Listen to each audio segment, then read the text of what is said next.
చారి గారు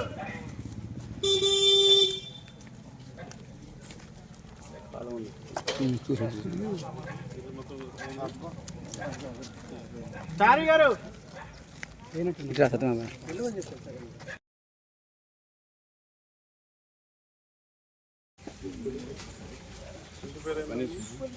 పులి రాజ్యలక్ష్మి మన హోదా వచ్చాను కదా ఇదంతా మనం చెప్పాం కదా మేము వచ్చి తప్పనిసరిగా ప్రభుత్వం ద్వారా సాయం చేపిస్తామని చెప్పినాక ముఖ్యమంత్రి గారితో మాట్లాడి ప్రతి కుటుంబానికి కూడా సాయం చేస్తాను.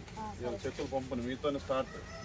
బ్యాంకులు వేసుకొని మార్చుకోండి, డబ్బులు ఈ అవసరాలకు ఉపయోగించుకోండి. మన వరద వల్ల నష్టం జరిగిందిగా, ప్రభుత్వం సాయం చేస్తుంది. మనం ఇటు పట్టుకోండి, ఎంఆర్ గారు పట్టుకోండి.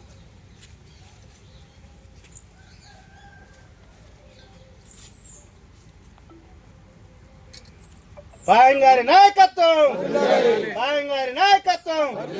జై కాంగ్రెస్, జై కాంగ్రెస్.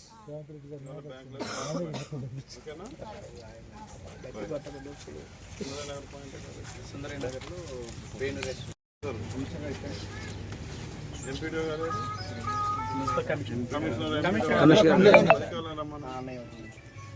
ఎంపీడీఓ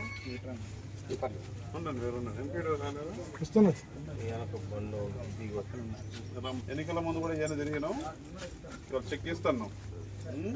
గవర్నమెంట్ ద్వారా సాయం చేస్తాను, వెంటనే మార్చుకోండి, బ్యాంకులు వేసుకొని మీ అవసరాలకు ఉపయోగించుకోండి. తర్వాత నా కోటలు ఇంధన మిల్లు కూడా పెడతాను నేను, ఓకేనా? రైట్.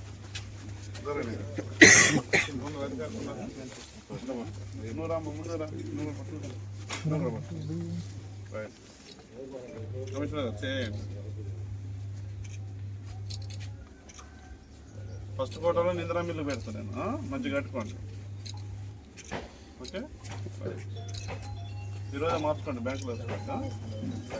కొద్ది రోజుల క్రితం మనుగూరు పట్టణంలో కురిసినటువంటి భారీ వర్షాలకు, భారీ నుంచి అతి భారీ వర్షాల వలన మరి ఎన్నడూ లేని విధంగా భారీ వరద వచ్చి కట్టువాగు పొంగి, కోడిపుంజల వాగు పొంగి, మొట్ల వాగులు పొంగడం వలన మరి సుమారు 2030 కుటుంబాలు మరి వరద బారిన పడి సర్వస్వం కోల్పోయారు.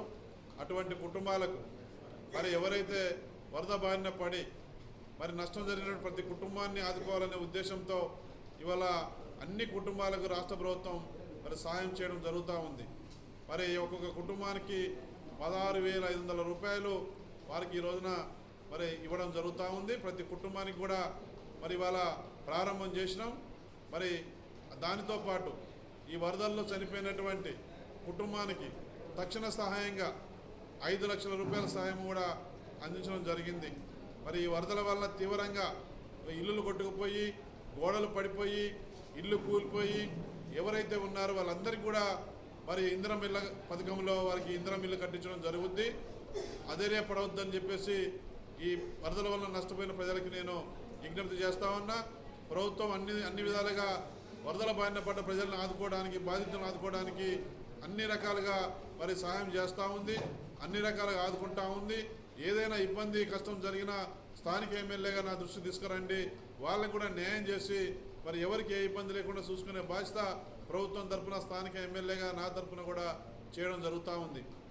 అదేవిధంగా భవిష్యత్తులో వరదలు రాకుండా ఉండేదానికోసం మరి కట్టువాగు, కోడిపుంజల వాగు, మొట్ల వాగు సంబంధించి కూడా ఇరిగేషన్ అధికారులతో మాట్లాడడం జరిగింది. దానికి పూర్తి డిపిఆర్ తయారు చేయమని చెప్పినాను. మరి ఎంత వరద వచ్చినా రేపు ఆ వరద పొంగి మరి గ్రామాల మీద పడి కుటుంబాలు నష్టపోకుండా ఉండేదానికోసం మరి భవిష్యత్తులో మరి శాశ్వత పరిష్కారం కనుగొనే దానికోసం కూడా అధికారులను కూడా ఆదేశించాను. డిపిఆర్ తయారు చేస్తూ ఉన్నారు. వాటికి కూడా నిధులు మంజూరు చేయించి రాబోయే రోజుల్లో ఎటువంటి వరద వచ్చినా తట్టుకొని ప్రజలందరూ కూడా సంతోషంగా ఉండేదానికోసం ప్రయత్నం చేయడం జరుగుతూ ఉంది.